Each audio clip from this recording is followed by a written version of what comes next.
Sorry for the interruption, but one of the things I care deeply about is that technology should serve the family, not replace it. AI should not become another screen that pulls children away from meaningful conversations. Used well, it can actually help create better conversations. It can help children explore ideas and build projects, ask better questions, and see possibilities earlier. And that's the spirit behind my upcoming AI9 series. It's parent reassurance at heart. We'll talk honestly about the risks, but we also talk hopefully about the opportunities. Because our children's future will not be shaped by AI alone. It will be shaped by the values, the habits, and the guidance we build around it. Today, I want to tell you about the moment I sold my seventh business. Not because it was the biggest one, and not because it was the most profitable, but because of what I understood standing in that room after the handshake, driving home. I understood that I had been running towards something that looked like success for 20 years, and that I'd been running away from the thing that I was actually built for. This video is about the lesson in that moment and why I believe it's the most important lesson that I can teach a child, including the children in my classroom. Let me give you the context, not to impress you, because this story's actually the opposite of impressive, and that's precisely the point.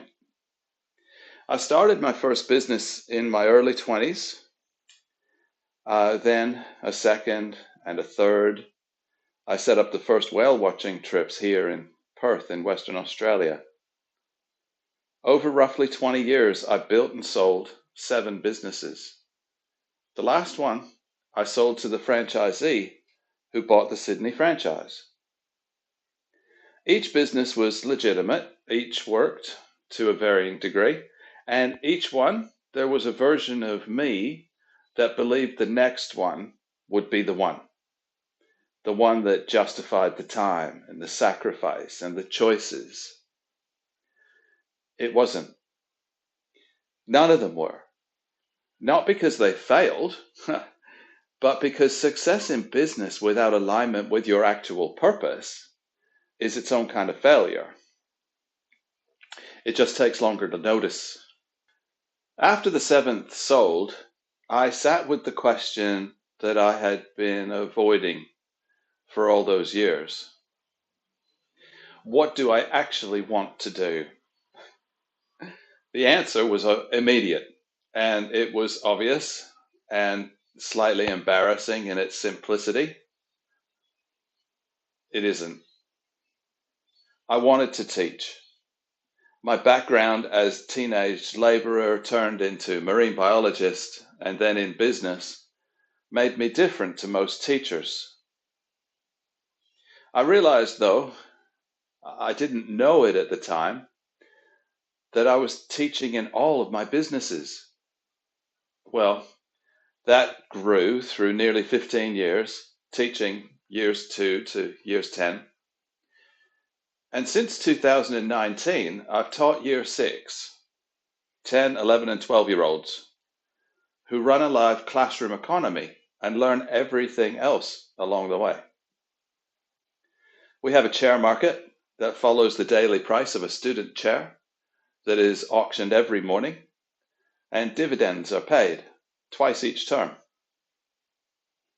I've coached more than 500 children across 104 real businesses, learning, failing, recovering, growing. So here is the lesson, and I want to be precise because there are 2 versions of this lesson, and only one of them is useful. The unhelpful version is follow your passion and the money will come. In my experience, this is bad advice. Passions are not always economically viable. Passion without skill and discipline produces frustrated people, not successful ones. The useful version is this. Children need to know from a young age that there are 2 separate questions they will need to answer. and that mixing them is where most adults get lost. The first question is, what am I good at? And how can I earn fairly for it?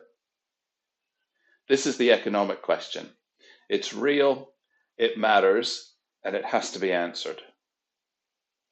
The second question is, what do I care about enough to keep doing when it's hard?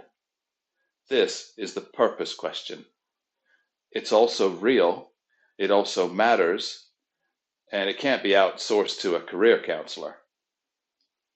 The failure mode, the one that I lived with for 20 years, is to answer only the first question and tell yourself you'll get to the second one later. Later arrives, and the answer, when you're deep in it, isn't so obvious. This is where the financial literacy piece lands, because this is not a careers conversation. It is a money conversation. The reason most people spend decades in work that doesn't align with their purpose is financial. They need the money. They have obligations. And here's a truism. Without understanding financial literacy, expenses rise to meet income. And they built a life around the income from the first answer before they got to the second. A child who understands money, genuinely understands it from a young age, has options the unprepared adult does not. They can build a financial foundation that makes the second question answerable. They can delay gratification long enough to pursue the work they actually care about. They can take a risk because they have a runway. The deepest reason to teach your child financial literacy is not so they can be rich. It's so they can be free. Free enough to choose the work that matters, not just the work that pays. My 7th business sale funded the beginning of the Financial Adventure Club. That, I think, is the right shape of the story. The businesses were not wasted.